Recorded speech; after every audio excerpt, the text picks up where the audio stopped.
Hi there, everybody, and welcome to the first of my solo podcasts, which I'm entitling Going Hammy. For my first episode, I'll be focusing on the live-action Pretty Guardian Sailor Moon. Of the three of us here at Animated Indulgence, I think I'm the biggest Sentai fan of us all. And I'm sure that's what attracted me to Sailor Moon in the first place, as it has a similar premise, with 5 multicolored heroes with superpowers.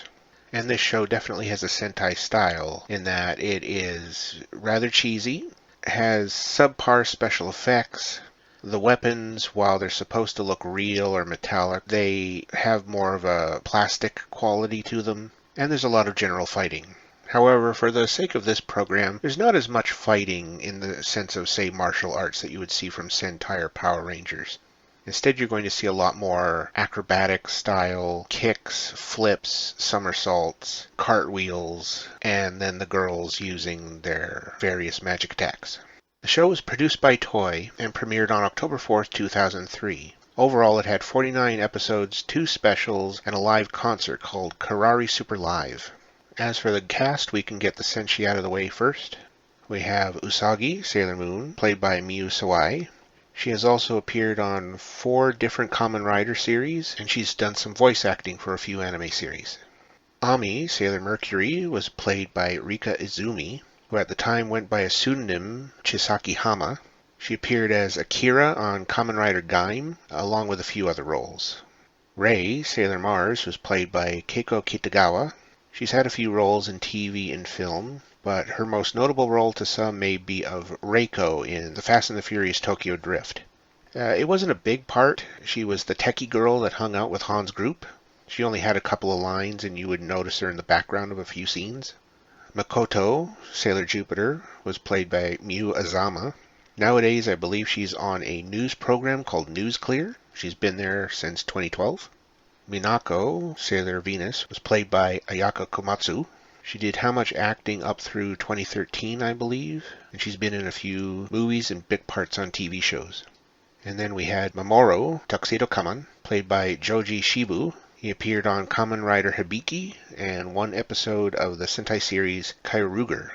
On the Dark Kingdom side, we of course have Queen Beryl, who is played by Aya Sugimoto. I believe she is a pop idol in Japan. Jadeite is played by Jun Masao. Nephrite is played by Hiroyuki Matsumoto. Zoisite played by Yoshito Endo. And Kunzite played by Akira Kubodera. Overall, I felt that they did incredibly well with their roles. From what I've seen, there was a preview episode that was filmed and aired a week or more before the series premiered. It was basically a behind-the-scenes edition of how the show was made. You got to see parts of the set, parts of the intro to the show being filmed. They looked through Usagi's room and counted up all of the various rabbits that were showcased throughout. You even got to see the cave where the Dark Kingdom segments were filmed. It was all really cool. I would say that's the end of my non-spoiler portion. So from here out, just keep in mind that I'll be talking how much about the show itself. I really do recommend this program. If you're into Sentai or Metal Heroes or Power Rangers, I highly recommend it, as it's got that great cheesy Sentai goodness, complete with monsters which are just actors in rubber suits. It's all great. So before I start, I'll state now that outside of this program, I am most familiar with the original dub of the anime. I am aware of the manga. I know some little bits and pieces of the manga. And I've seen a number of original Japanese episodes of the anime as well. So if I'm offering some comparisons, I'm mostly talking about the original dub. So we have Usagi. She's still clumsy and dim-witted, but she's not as cowardly as her anime counterpart. She toughens up rather quickly. Ami is still the brainy kid, attends all of her special after-school courses. Rei is, of course, at the shrine. However, unlike the anime, her grandfather does not exist in this series. Does she have one? I don't know, but he's never seen. Instead, we know of her father, who's in the government. And she does not have the greatest relationship with him, especially in regards to her mother's death when she was a child. Mikoto is just as tomboyish, and she still likes to cook. The biggest difference between the anime and the manga to here is in Minako, who, at least in the anime from what I recall, one of her dreams was to become a pop idol. And in this series, she already is. Her #1 song at the start of the series is called C'est la vie, as in the saying, and it's on her album called Venus. Being really subtle there. So as I mentioned, there were 49 episodes and 2 specials. These 2 specials are Act 0, which is basically a prequel episode to the first episode. In it we see the origins of Mina becoming Sailor V, with Artemis coming to Earth and finding her, along with her building feud with Tuxedo Kamen, who is already out and about looking for the silver crystal. It's a rather funny episode which brings together characters that we will see later on in the main series in a different way in which they're presented. It has a Adam West's Batman kind of feel in regards to the antagonists within the episode. And then at the end, Artemis discovers that Usagi is Sailor Moon and calls for Luna to come down. The second special is regarded as the special act. It is episode 50. It is essentially a 1-hour movie follow-up to the end of the series. Now, for those of you that are already familiar enough with Sailor Moon, you know the relationship between Usagi and Mamoru. Well, this movie focuses on the preparation of their wedding and the evil antics that happen in between.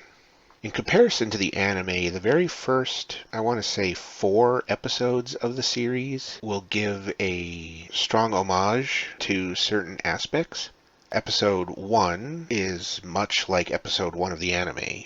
Episode 2 is a lot like episode 8, which focuses on Ami joining the team and a monster infiltrating her special class.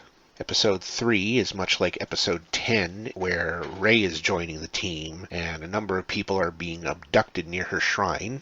And episode 4 is kind of like episode 22, in which, as you may recall, Usagi wants to drop in on a party that her father's been invited to, and so she uses her transformation pen to get all dressed up and go. However, unlike that episode, this one's been changed up so that instead of it being kind of a princess ball that she's attending, it's more of a Halloween-themed birthday party for a celebrity.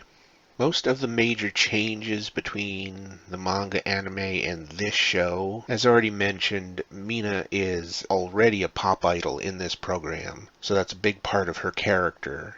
However, another big thing is in regards to her health. From what I've heard, it's common in Japanese dramas for a character to have some form of terminal illness, and unfortunately for this program, Mina happens to have it. She has some kind of brain condition, and that plays up a lot in her character and her decisions. I don't want to spoil too much into it. In the anime, Usagi's favorite hangout was the Crown Arcade, run by Motoki, but in this series it's been changed to a karaoke bar. Luna winds up creating a special room that only the girls can access. And yes, I guess I should mention Luna and Artemis here. One of the fun things is that Luna is voiced by Keiko Han, who voiced Luna in the original Japanese version of the anime. Rather than use actual cats or some rather decent-looking CGI, though, they went in a completely different direction and used stuffed animals that talk. Occasionally, they will use some rather poor-looking CGI to show an animated depiction of the stuffed animal moving about. Otherwise, you're going to see the actual stuffed animal, and it may wiggle probably from a hand off screen. Of course, they also expanded on Luna's character by giving her a transformation, which makes her humanoid, and she's capable of transforming into Sailor Luna. The humanoid Luna is played by Rina Koike. She's done how much modeling, as have all the other girls. She's been in a few TV shows and movies. You'll probably notice her on Ultraman Ginga S and Kamen Rider Kaiba. On the Dark Kingdom side, they wound up introducing a new character called Mio. She is a rival pop idol to Mina, and at first just seems like your typical ordinary celebrity, but you soon learn that she's got a dark side. She's played by Alyssa Durbrow. She's only been in a couple of TV shows since the show ended. It's interesting to note that her mother is Japanese and her father is English. Sailor Moon winds up getting her Moon Crescent wand right at the start of the series, and she only uses her tiara a few times. You'll also note that Tuxedo Kamen doesn't use roses, which I believe was an anime exclusive thing. I don't think he used them in the manga. In the anime, Usagi had an exclusive transformation pen to herself. Instead, all the girls have cell phones, which not only they use for communication, but they can take pictures of people and then, using the magic of the phone, transform into whatever outfit the person was wearing. Rather than have transformation pens or sticks or what have you, they all had bracelets instead. And one of the major differences about this series is that in their typical civilian form, all of the girls have their natural hair. And by that I mean the typical colored hair that we're more familiar with the Sailor Senshi, Moon and Venus being blonde, Mercury having blue hair, etc., only occurs in their transform state. And this is pretty cool because in the anime it always seemed kind of weird that they're supposed to be in disguise, but in their transform state in the anime they look the same as they did when they weren't. You could easily pick them out. You know, it's just a change of clothing with a little bit of extra jewelry and a tiara. The hair was always the same. It's kind of like a Superman disguise. One rather interesting tidbit is that they use a lot of office buildings and such to film a variety of scenes. You'll see certain locations over and over, and the odd thing is, these buildings are usually empty. It's like, I don't know, you expect to see at least one or two people, maybe a janitor or something. There's got to be somebody here, but do they always happen to be fighting in these locations after they've closed? I don't know, it's kind of weird. To give you a time frame, if you're a Sentai fan, Aba Ranger and Deca Ranger were being made around the same time as this series. Overall, this show has a much more character-based storyline. They focus so much more individually with the characters and their relationships and stuff like that. While the enemy is always there and a threat, there is so much more talk about their lives over anything else and the various conflicts between them. There's one particular storyline that begins to build around episode 19 or so. Not to spoil anything really, but it mirrors a storyline similar to that of the anime that involved Momoro. I really haven't said much regarding the Dark Kingdom. Queen Beryl is very decisive. She normally just stands in place, ordering her subjects about. The four generals, or the Shitano, unlike the anime, are usually seen together in some form or another, interacting with each other, which gives a good character dynamic. Jedi is very loyal to Queen Beryl and will do anything to please her. His primary focus is much like that of his anime counterpart at first, in that he is simply seeking to collect energy. Nephrite is introduced as early as episode 4.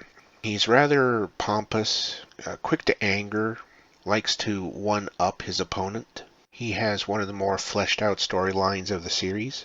Zoisite rather keeps to himself. He has his own room in the castle in the Dark Kingdom, where he'll typically just be there playing piano. His sonnets and such are used in his plans. He can manipulate and control from his keys. He can teleport. And then you have Kunzite, who is very manipulative. He disregards Queen Beryl a lot. He won't hesitate to put his own sword to a colleague's throat. He's incredibly intimidating. And then of course you have Mio, who is basically Beryl's shadow. The focus of her character is to torment Usagi while being glued to Momoro. Because again, if you're a Sailor Moon fan, you know the general idea of the story, in which really all of this is happening due to jealousy. Beryl saw something that she couldn't have and dealt with the devil, as it were, and got her evil magic powers, which led to her attacking the Moon Kingdom. A lot of the focus of their characters is the concept of their past life and how they feel that they are destined to repeat. One of Minako's goals, after she realizes that Usagi is Princess Serenity, is that she tries to keep her away from Momoro because it was their love that ultimately destroyed the Earth all those years ago, and she doesn't want that to happen again. There was also an extra addition to the series that started around episode 31, and those that are a fan of Sentai will pick it out rather quickly, and I really like this. I'm just going to put it out there right now. You will begin to see these ghoulish foot soldiers that are sent by Queen Materia, and it's the same golem outfits that were used in Zoo Ranger, the Putty Patrol, except they use black cloaks as well. You don't get the classic putty noise or anything like that, but it's pretty cool to see that make a return. And then, of course, I mentioned Kirari Super Live, which was a live concert that was held during the Golden Week in May of 2004, which coincidentally, as of this recording, the 2018 Golden Week is ongoing right now. The premise is that we got an extension to the series. It's supposed to be canon between episodes 29 and 30, but it mostly features the girls doing musical numbers of the soundtrack to the series, intermingling with some storyline with them against the generals and Tuxedo Kamen getting involved as well with Luna. However, at the same time, they break the fourth wall a few times, and they also bring in Nanami Yumihara, who went by the name Sei, S-A-E. She was the one that performed the theme song to the show, Kirari Sailor Dream, which they did a couple of times during the program. Overall, it was pretty fun. The choreography is really good. The girls have slightly different outfits. Their Sailor Fuku has more frills to their skirts, just as an example. Of course, because this was done on stage and not television, they had to improvise when it came to special effects. So Mercury's aqua mist attack is just some steam coming from a pipe. Jupiter's thunder, they did kind of a lightning effect in the background, which was pretty cool. And then Venus, I think, had her Love Me chain, which in this case was just her whipping the chain out, and they added in some lighting and various other little effects. And then Sailor Moon finishing them off with her wand, but they really just used a bright light. The Shitano are probably my favorite part, as they are going through the crowd, talking to everybody, breaking the fourth wall. They're trying to be evil, but everyone's laughing and applauding. They're asking them where they're from. It's all good fun. Nephrite even makes a little girl cry because she thinks that he's really abducting her. They also have a behind-the-scenes look at the making of that, which shows the various rehearsals, practicing their dancing. You even get to see what was happening backstage during the live performance. Anyway, I don't want to go into it too long. Overall, it's a fun series. I really enjoyed it. Actually, a little bit more so than the anime. I've yet to see Sailor Moon Crystal to compare, but it's Sailor Moon. Overall, I'm guessing that I would like it one way or the other. I highly recommend that you check it out, especially if you're a Sentai fan and you haven't seen it. Of course, you can also check out the various things that the cast are doing now. You can catch some of them on Twitter. They also have their own blogs. And another fun thing to note is that even now, 15 years after the show began, the girls are still hanging out. They're still friends. If you follow them online on social media, you'll usually see pictures of them hanging out for birthdays or just general get-togethers. I love that kind of thing. A deep friendship grown after all this time. It's really great. So yeah, that was my first episode. I hope you enjoyed it. I have no idea what my next one will be, but who knows, it might be something Sentai related. We'll have to wait until then. Thanks for listening.